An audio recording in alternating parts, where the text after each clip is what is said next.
perihal Yesus yang turun kedua kali. Ini kan saya sedikit ragu nih, karena ceritanya kan hampir sama dengan umat agama sebelah, yaitu Muslim. Yang dari Muslim mengira Nabi Isa itu akan turun juga di hari akhir. Kalau untuk umat Kristiani kan nanti Yesus itu turun juga kedua kali untuk menyelamatkan umat juga ya. Kedatangan Yesus kedua itu bukan untuk menyelamatkan lagi, bro. Itu bang. Kalau bro dari mana? Keyakinanmu dari mana? Saya agnostik bang, jadi saya masih ragu nih. Kalau agnostik nggak ada ruangan di sini, bro. Saya ateis, agnostik saya tidak terima, ya. Nah, jadi bro tidak ada hak untuk membanding-bandingkan agama itu, ya. Jadi kita tidak mau dirusak oleh agnostik, ateis, karena sesungguhnya tidak ada ateis, agnostik yang betul-betul di Indonesia ini, tidak ada. Daripada bro saya kejar KTP-mu apa kan, kamu nanti repot lagi itu. Ya, seperti itu. Nah, jadi kalian kan tidak gini, siapapun kamu, saya meragukan. Loh, kamu untuk apa kamu meragukan? Untuk apa? Ternyata dasarmu kamu ragu di Alkitab.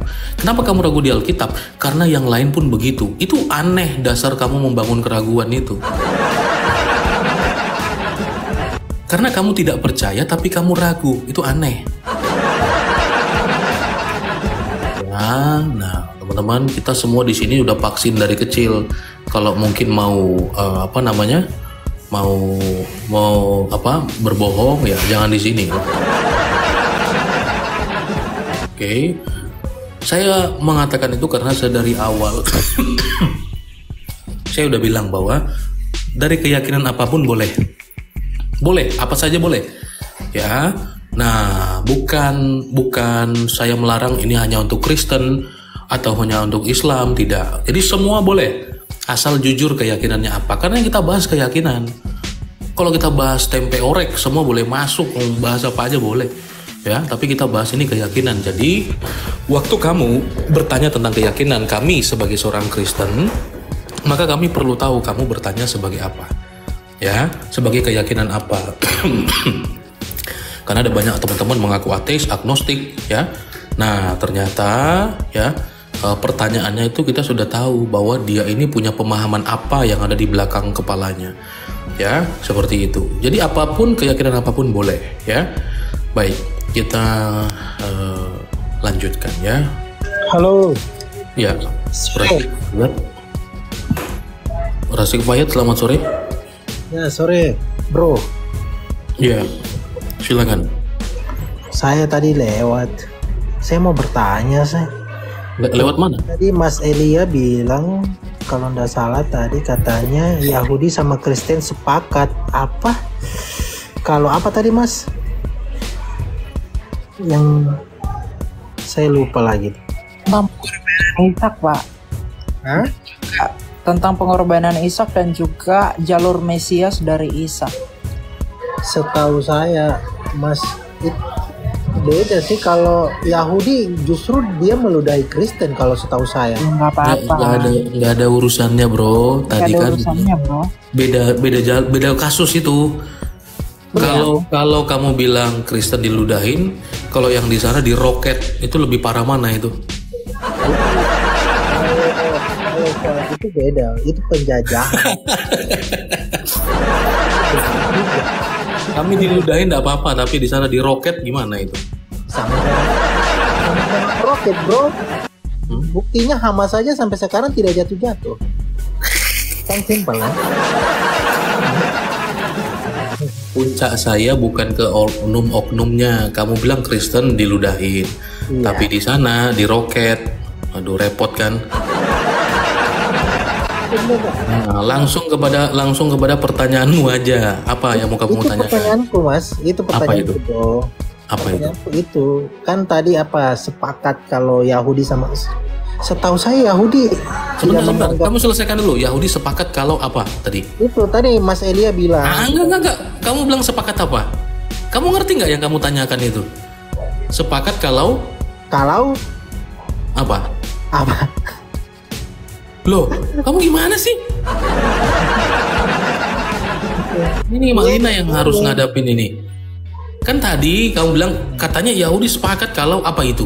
Loh, kamu berarti nggak tahu juga yang dibicarain ini apa? Ya kan?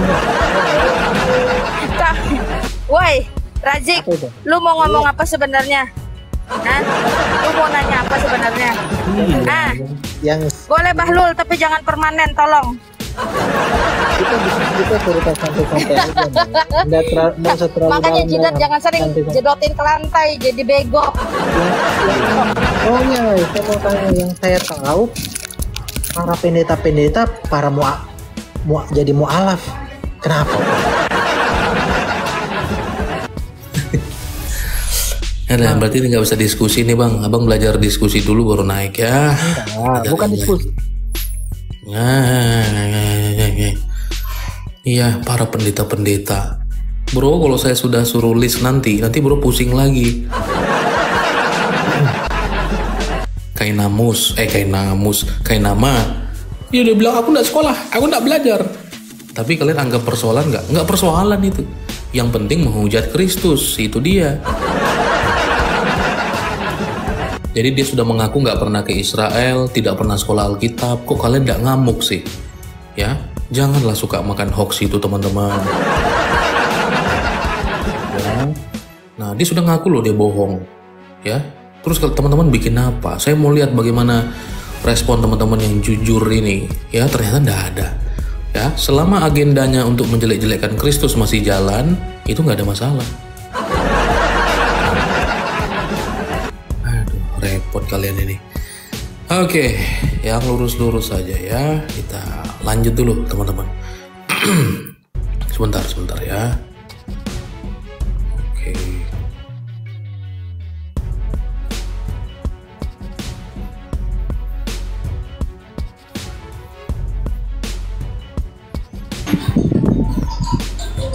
Oke. Biasa joki. Selamat sore. Halo.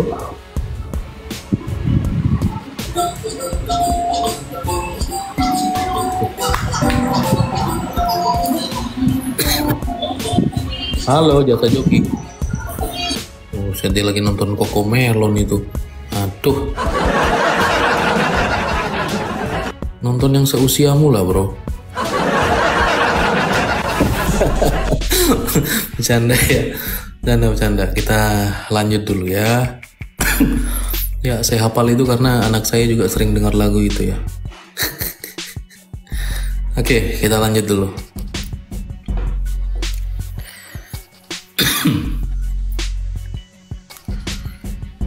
Oke.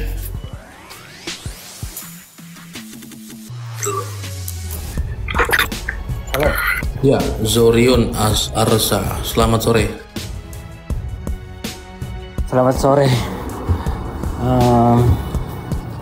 Saya ini kayaknya di luar topik kayaknya. Ya, saya ingin menanyakan sejarah novena, bisa kan?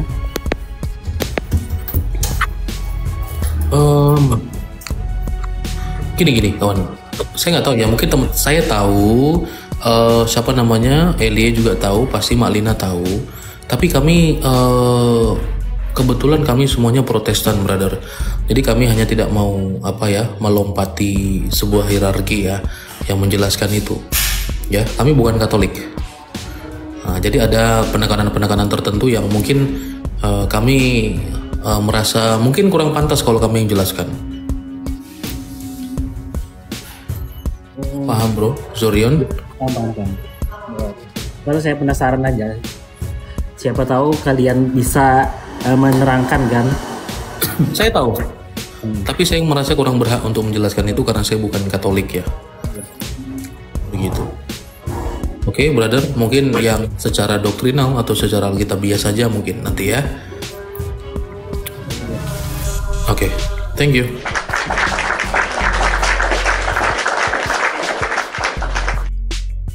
Oke, baik. Kita lanjut dulu ya, teman-teman. Nah, itu dia. Jadi kita jangan membahas apa yang tidak sesuai dengan apa yang kita yakini atau penekanan-penekanan tertentu ya di antar golongan atau kelompok-kelompok. Ya. Oke, baik. Kita lanjutkan dulu ya. Ya sabar ya teman-teman yang lain semuanya.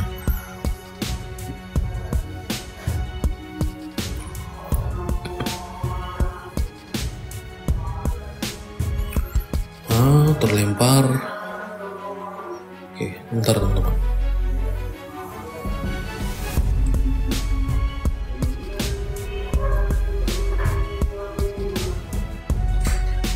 Oke.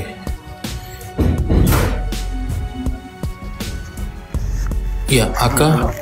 Ya, salam. Selamat sore, Bang Diki. Ya, salam. Selamat sore. Silakan. Ya,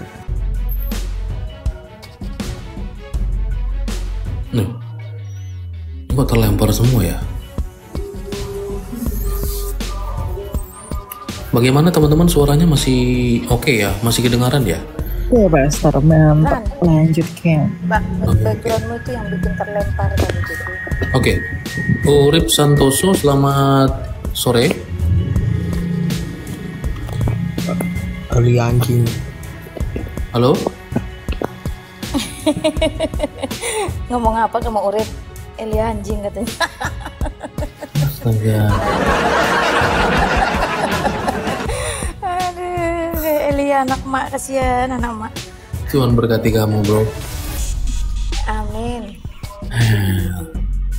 Luar biasa ya, teman-teman ya. Didikannya pasti sangat kuat sekali itu. Naik gak ada angin badai.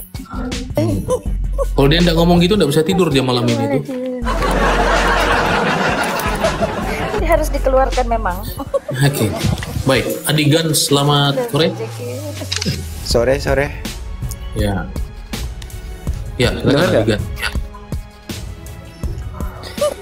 Jadi saya ingin bertanya nih, kenapa di PP Mas tuh ada bersyukur Allah gitu kan? Tuhan Mas kan Yesus gitu. Itu gimana? Coba jelasin. Oke. Lagi satu lagi. Oke, nggak apa-apa ya. Kenapa Jeki? Kenapa di profil itu ya, di apa namanya, thumbnail itu ada nama Allah gitu ya, menurutmu ya, brother? Iya. Iya. Jadi begini kawan, Allah, Ilah, ya itu dalam iman Kristen, Elohim, ya. Theos itu tidak pernah merujuk kepada nama. Ya, tidak pernah merujuk kepada nama, tapi menjelaskan jenis atau hakikat. Ya, nah jadi sesembahan itu namanya Allah, sesembahan atau Allah, atau Elohim, atau Theos itu nama. Maksud saya untuk menjelaskan sesembahan atau jenisnya adalah ilahi.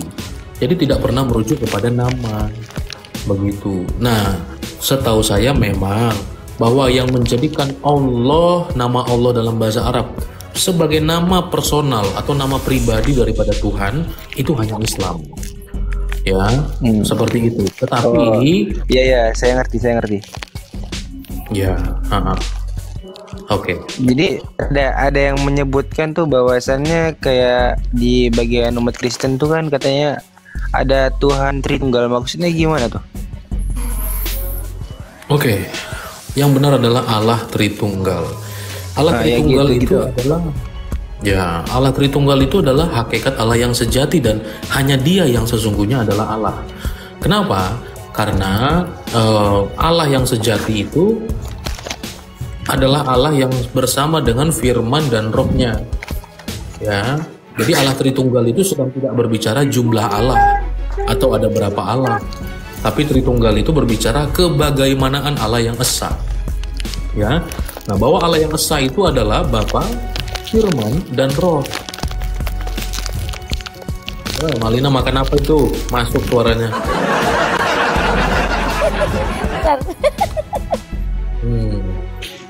Begitu ya Bro Adi. Jadi Tritunggal tidak pernah kita punya Allah yang namanya Tritunggal. Bukan. Ya, tetapi dalam iman Kristen kami itu menyembah ya Allah yang sejati, yakni Bapa, Firman, dan Roh. Nah, 3 pribadi dalam satu hakikat, yaitu Allah. Seperti itu. Oh begitu. Itu Mbak Elia Emiron kenapa matiin mic dia? Kan saya lagi bicara, masa kami dua-duanya bicara? Iya, yang jelasin jangan Kenapa? hostnya doang dong, Mbak Elia dengan juga. Kamu rindu dengan saya. Najis, kangen sama kamu buat apa anjir? Ya siapa tahu kan tadi nyari gimana sih? Kenapa Elia semua? Saya kan jawab doang, gimana sih Anda? Iya, tadi kamu nyariin makanya ngomong. Iya, gitu. Elia tuh sebenarnya cowok apa cewek sih? Cowok lah, kamu jangan mau digoreng orang. Hai cowok. Oh gitu. Iya. Keren kan cewek kan? Oh nggak apa-apa. Suaranya lembut. Nah, ada lagi yang lebih nggak penting bro pertanyaannya?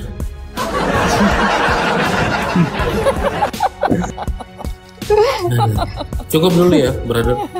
Ada aja. Oke, nah turun sendiri dia. Iya. Oke. Ada tahu ya.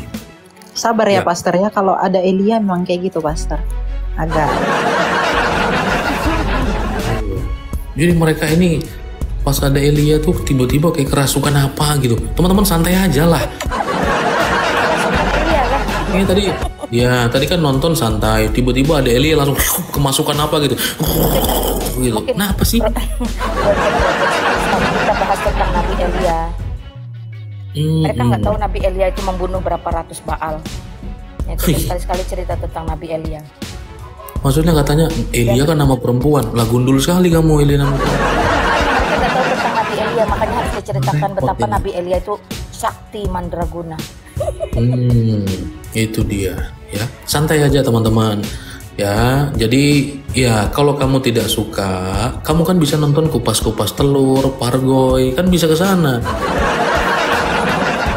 Kita kan enggak kasih undangan khusus untuk kamu ke sini gitu loh. Ya. Nah, jadi kalau teman-teman mau standby di sini ya silahkan. Kita juga enggak mengusir ya, santai saja. Oke, kita lanjut dulu ya, teman-teman sekalian. Oke. Baik, kita lanjut. Terima kasih teman-teman yang sudah memberi, teman-teman yang sudah bantu tap layar dan share juga. Tuhan berkati ya.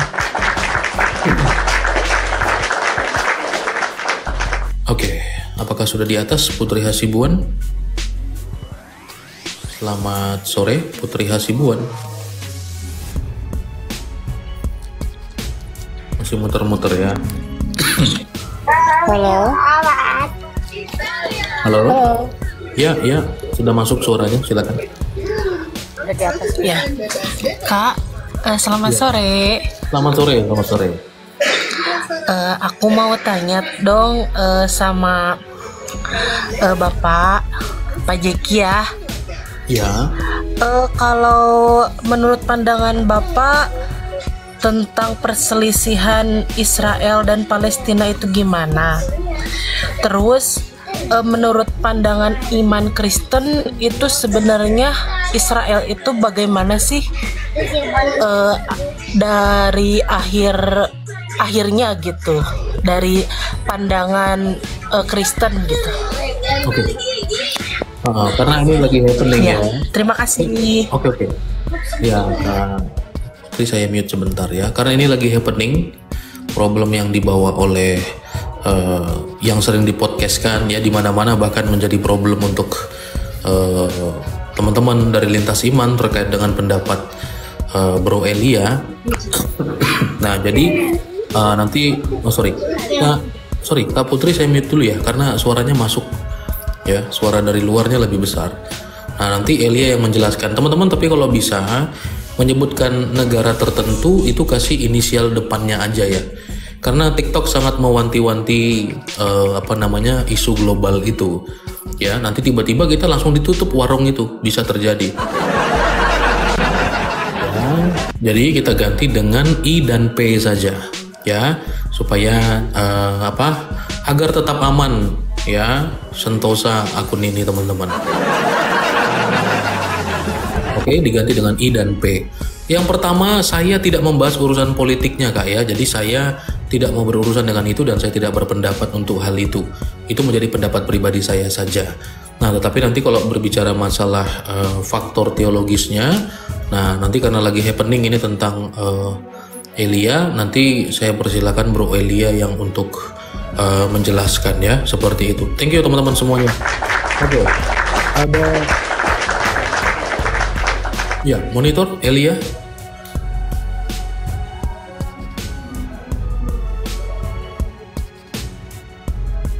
Iya. Iya, diganti inisial ya semua ya rekan-rekan ya, bahas tentang itu sekarang.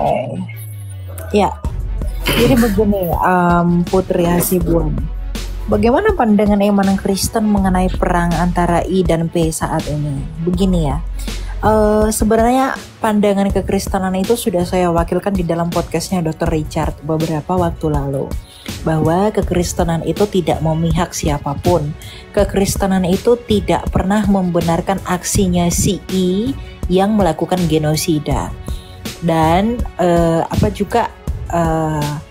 kekristenan juga tidak pernah membenarkan aksi si P yang juga melakukan hal-hal balasan. Nah, di dalam podcast itu saya katakan bahwa yang berperang itu sebenarnya bukan antara I dan P, tetapi antara Zionis dan juga si H yang ada di Palestina. Makanya bagi kami orang Kristen, kami tidak pro Zionis. Ya, ada hal-hal yang membuat kami tidak perlu memilih. Antara lain adalah kalau kami memilih, artinya kami lebih berpihak pada kemanusiaan status tertentu. Jadi dalam pandangan iman kami tidak pro kepada I ataupun kepada P. Kami tetap berada di tengah-tengah. Kenapa? Kami perlu mengamati lebih jauh yang menjadi akar masalah ini seperti apa, terlepas dari sejarah yang ada. Ya, terlepas dari sejarah yang sudah ada dan tercipta. Gitu. Jadi sikap iman kekristenan sama seperti Yesus. Yesus Kristus yang menjadi teladan kami ketika orang Samaria dan orang Yahudi itu berselisih paham. Ketika orang Yahudi dan orang Samaria itu berantem, Yesus itu mendatangi orang Samaria. Dia mendatangi orang Samaria dan memperdamaikan mereka. Dalam artian apa? Kalau mau berdamai, ia datangi kedua belah pihak. Kalau mau memperdamaikan kedua belah pihak yang berselisih, maka harus menjalin diplomasi kepada kedua belah pihak. Bukan malah memilih pro kepada yang satu dan yang lain. Toh juga sama-sama terdapat korban di Israel dan juga di Palestina. Jadi bagi kami kekristenan, boleh di-mute dulu nggak? Bising banget.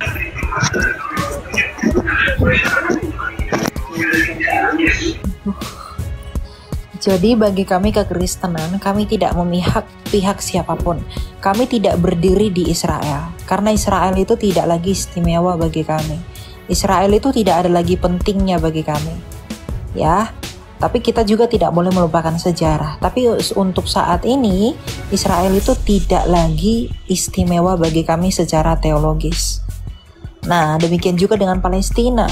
Di Palestina pun tidak ada keistimewaan bagi kekristenan. Bahkan kalau bisa dikomparasi, di Palestina lebih banyak orang Kristen daripada di Israel. Nah, jadi kami pun tidak punya alasan kenapa kami harus membela Israel.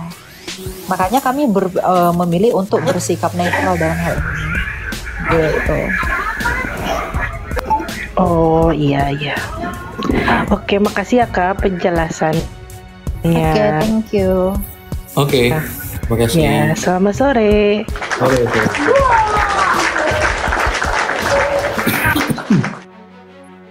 Oke, baik. Kita masih lanjutkan ya teman-teman. Terima kasih. Jadi memang sedari awal kita tidak membahas tentang itu ya. Ya karena memang itu isu yang sensitif dan global dan sangat diwanti-wanti juga oleh berbagai macam platform ya. Jadi kita memang membahas tentang persoalan teologisnya, bukan tentang politiknya. Oke. Ya, kita lanjutkan lagi. Sebentar ya teman-teman semuanya. Mana nih?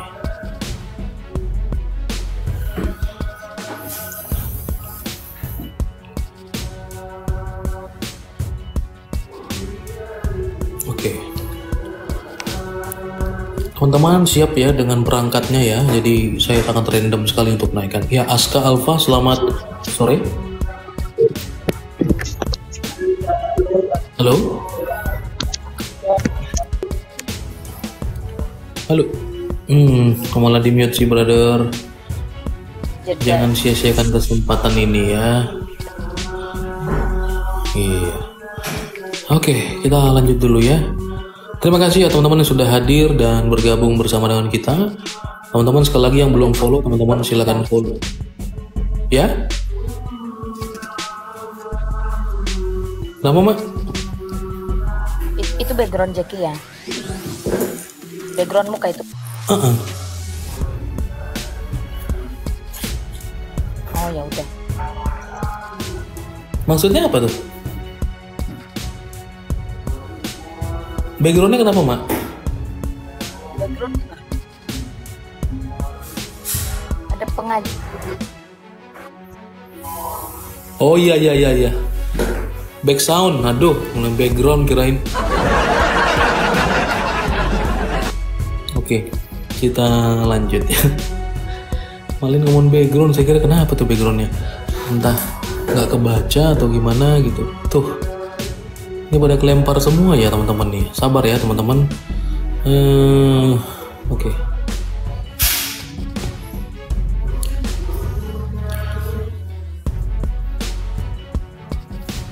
Oke, Vini, selamat sore. Selamat sore. Iya, sore. Silakan. Maksudnya kan Israel bangsa pilihan Allah kalau menurut kita sebagai orang Kristen. Tapi tadi Kak Elia bilang kita sebagai orang Kristen tidak mengistimewakan bangsa Israel. Bagaimana, mohon penjelasannya?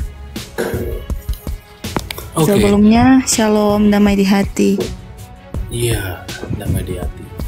Oke, sekarang kalau kita melihat Israel hari ini, ya, Israel itu sudah republik. Ya, Israel itu sudah negara bebas, negara berkembang.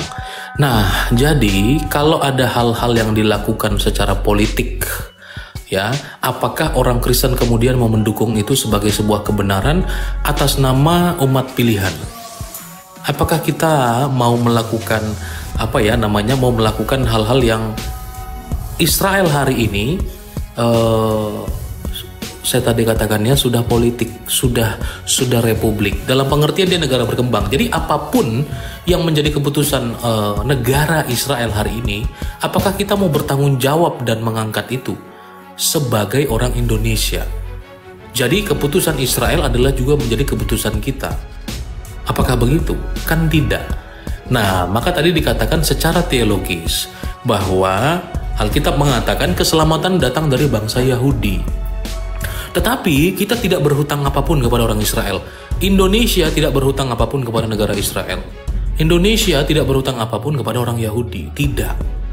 Ya. Kenapa salah satunya bait suci itu, sekalipun ada wacana, sudah ada proyek pembangunan bait suci, tidak akan pernah berhasil dibangun itu. Ya. Kenapa? Nah, teman-teman, itu perlu diketahui mungkin, tapi itu pembahasan yang lain ya. Tetap masih dalam konteks teologis. Kenapa? Karena bait Allah yang sejati itu adalah Kristus. Ya, makanya Kristus mengatakan, robohkan bait suci ini, ya, aku akan mendirikannya dalam 3 hari. Ya, nah, jadi bait suci yang sejati itu adalah Kristus. Ya, jadi apakah semua yang berbau tentang Israel orang Kristen ikut semua? Enggak, karena Israel hari ini bukan Israel yang dulu. Dalam pengertian bahwa mereka adalah tetap menjadi umat pilihan Allah. Tentu saja iya. Tetapi kita perlu ingat kata-kata Tuhan Yesus juga, bahwa ketika orang Yahudi berkata begini, kalau engkau adalah Mesias, kamu ngomonglah ya kepada kami, katakan kepada kami. Nah, Tuhan Yesus mengatakan bahwa aku sudah mengatakannya kepadamu. Ya, tetapi engkau tidak percaya, sebab engkau bukanlah domba-dombaku. Yesus ngomong begitu kepada siapa? Kepada orang Israel yang tidak mau percaya pun dikatakan bukan domba-domba Tuhan. Ya, seperti itu. Nah, jadi kita tidak bertanggung jawab dong dengan keputusan negara Israel hari ini. Hanya saja kita juga tidak melupakan sejarah, akar daripada kekristenan, ya dari Israel. Tapi kita tidak berhutang apapun kepada Israel dalam hal ini sebagai bentuk politik. Ya, kita tidak berhutang apapun. Seperti itu, sister. Bahwa justru dikatakan Abraham dan keturunannya itu yang menerima hak janji itu akan menjadi berkat bagi bangsa-bangsa. Jadi tugas kenapa Allah pilih Israel, karena tujuan Allah mau memberkati bangsa-bangsa dari mereka. Nah, seperti itu. Ya, jadi kita tidak punya kemudian satu hal yang harus pokoknya orang Indonesia juga harus pro kepada Israel dalam konteks kenegaraannya hari ini. Tidak begitu. Ya, seperti itu. Lah kalau Israel sama Indonesia main bola, gimana main bola, orang dilarang ya. Nah, Israel misalnya lawan lawan Indonesia main bola, kira-kira kita dukung siapa? Ayo lo. Wah, ini Israel umat pilihan Allah, aku wes dukung Israel aja. Wah, apa begitu? Nah, kita kan sudah memburamkan pengertian bahwa tanah air kita ya dengan bagaimana kita membawa-bawa konteks zaman dulu kepada sekarang. Lah kalau Indonesia lawan Israel, kita mau pilih siapa? Ayo dukung. Sementara kita orang Indonesia. Nah, seperti itu yang dimaksud tadi, ya.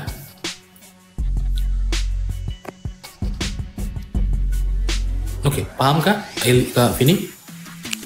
Iya, paham. Oke, baik. Tapi kita tidak boleh mengutuk, itu dia. Ya, tidak boleh mengutuk. Tetapi tidak semua keputusan dari Israel hari ini sebagai republik, sebagai sebuah pendapat politik, itu kita juga orang Kristen telan mentah-mentah. Kan nggak begitu. Gitu ya, Kak Vini ya. Oke, cukup? Oke, baik. Ya, terima kasih ya, Tuhan berkati. Ya, puji Tuhan.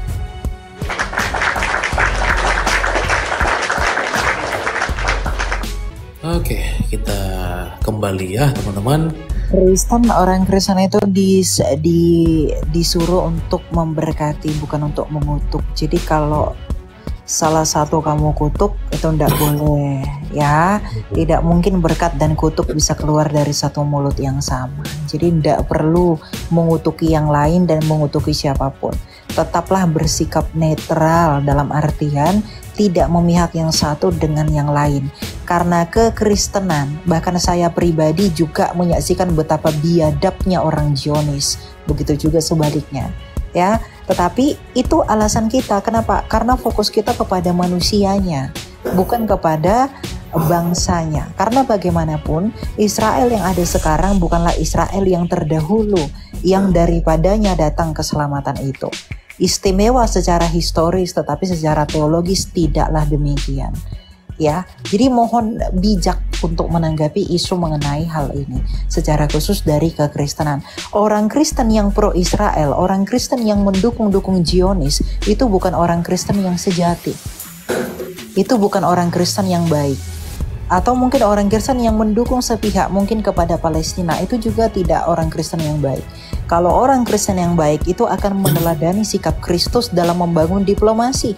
Dia tidak berpihak kepada siapapun, tetapi bertujuan untuk memperdamaikan kedua di antaranya. Itu sikap kekristenan yang baik, ya. Gitu.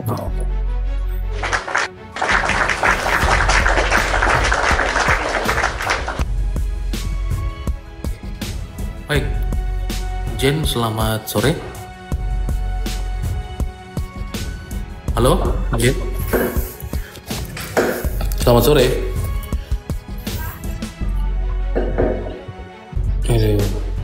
Teman-teman siap-siap ya dengan perangkatnya ya.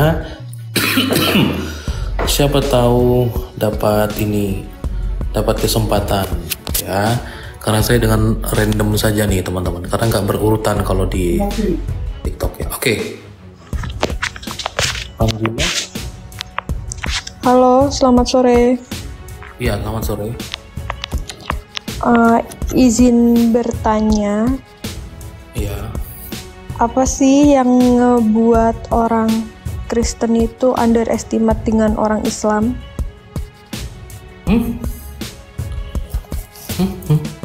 underestimate. Apa yang sister maksud dengan underestimate? By the way, ini Jadev Islam ya? Kayak itu sebenarnya yang baik gitu loh. Sorry, suaranya terputus tadi. Gimana? Ulang. Gimana maksudnya? Ayo diulang gimana maksudnya tadi. Pelan-pelan aja. Kenapa orang Kristen tuh kayak banyak yang nganggep kalau orang Islam tuh kayak ajarannya nggak benar atau ajarannya tuh yang paling benar ya yang Kristen. Maksudnya kayak pendapat kalian itu gimana tentang Islam gitu? Oke. Iya, maksudnya Jadev tadi keyakinanmu apa, Jadev? Islam. Oh, Islam. Ya, alhamdulillah Islam.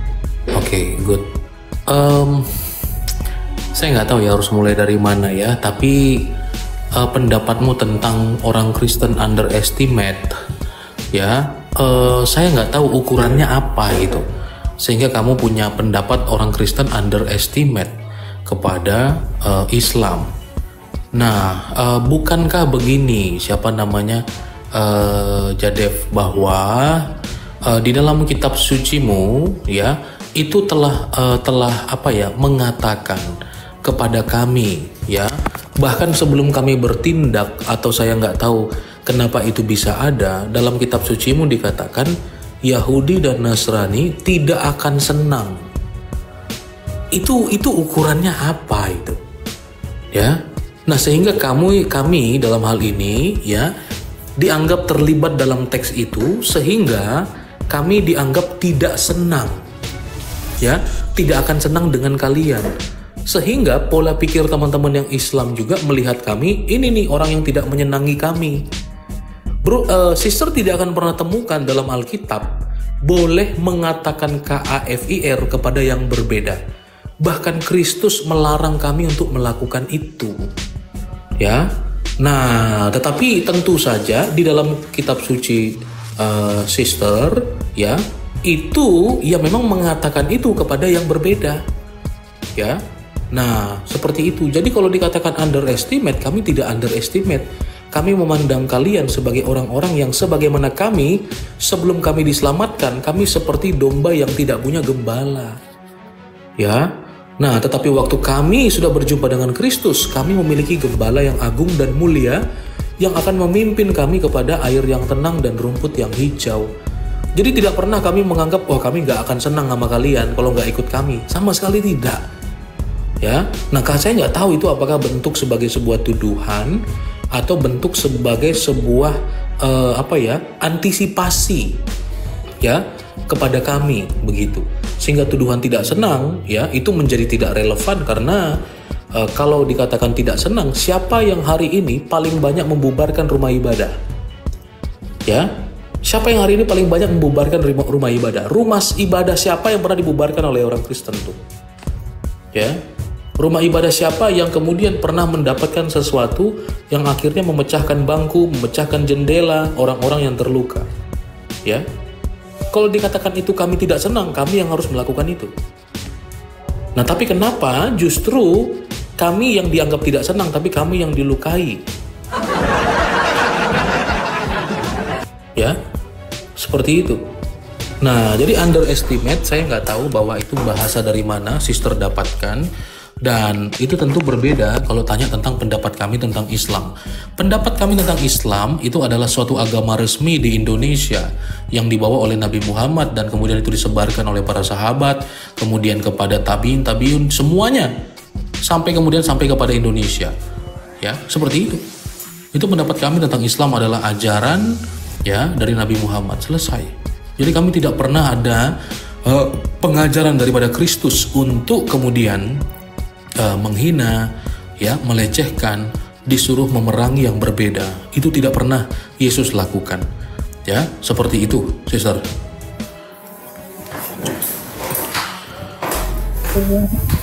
Cuma pengen tahu dari sudut pandang orang Kristen aja sih, soalnya kebetulan teman-teman saya nggak ada yang Kristen. Terus ketika saya masuk ke room yang orang-orang Kristen, banyak mengeluarkan eh, pendapat-pendapat mereka tuh kayak ya kalau secara pribadi agak tersinggung sih emang, kayak oh ternyata anggapan orang Kristen tuh gini ya ke orang Islam, kayak gitu aja sih. Oke. Baik. Ya, jadi kalau Sister Jadev, kamu belajar tentang Islam sungguh-sungguh? Kamu mendalami tentang Islam? Saya termasuk Islam yang biasa aja sih. Yang biasa aja maksudnya gimana itu? Quran, yang kalau ada pengajian saya ikut, ya gitu-gitu aja. Oke. Maksudnya belajar mendalami tentang keilmuan Islam begitu? Pernah mondok, pernah nyantri mungkin? Oh, enggak. Gak pernah. Oke, baik. Ya, kalau enggak tadi saya mau konfirmasi sesuatu, tapi kalau enggak ya nggak usah lah, nggak apa-apa. Oke, baik. Itu aja, Jadev? Atau ada lagi yang lain? Cuma pengen lihat pandangan dari orang Kristen aja. Iya. Ya, jadi kamu tidak akan temukan kalimat ini di kitab suci lain. Kasihilah sesamamu manusia seperti dirimu sendiri. Ya, kasihilah musuhmu dan berdoalah bagi mereka yang menganiaya kamu. Itu nggak ada.